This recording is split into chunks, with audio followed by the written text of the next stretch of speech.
Bugun Alisher Navoiy nomidagi O'zbekiston Milliy kutubxonasida yosh kutubxonachilar Respublika ilmiy amaliy forumi o'tkazilmoqda va aynan mana shu forum doirasida innovatsion loyihalar tanlovi ham tashkil etilgan.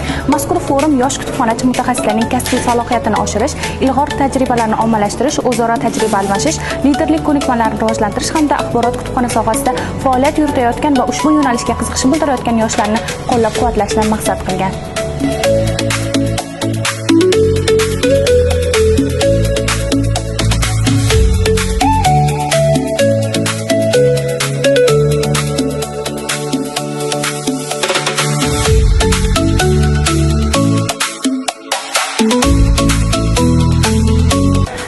Respublikaning turli hududlaridan ishtirokchilar yetib kelgan. Bugun Toshkent shahrida forumning ochilish marosimi o'tkaziladi hamda forumning 2 hamda 3 kunlari Toshkent viloyatining Bo'stonliq tumanida yoshlar oromgohida seminar treninglar davom etadi. Yosh kutubxonachilar forumi tashabbuskorlaridansiz jarayonlar qanday kechdi va ayni damda forumning bugun birinchi ochilish marosimi kutilgan natijalarga erishilyaptimi? Jarayonlar juda ham qizg'in kechdi. Forumga oz vaqtda tayyorlangan bo'lsak ham, juda ham harakat qildik. Noan'anaviy tarzda o'tkazishga, forumning bundan oldingi bo'lgan sonlarda bo'lgan natijalarga qaraganda bu yilgi natijalarimiz ancha yaxshi deb o'ylayman. Bu yil forumga hamma yilgidan ko'ra ko'proq ishtirokchilar, talabgorlarimiz bo'ldi. Ariza topshiruvchilarimiz arizalarni bu yil birinchi marta onlayn tarzda qabul qildik.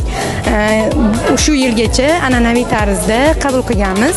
Onlayn tarzda qabul qilingan arizalarimiz ichida juda ham ko'p talabgorlarimiz bor edi. Bizni saralashga biroz qiynaldik desa ham bo'ladi. Chunki hammaligisi yaxshi natijalarga ega ishtirokchilar edi.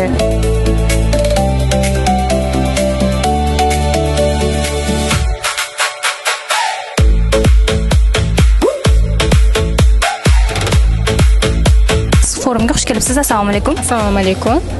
Forumda qabul qilinganidan avvalambor o'zim xursand bo'ldim.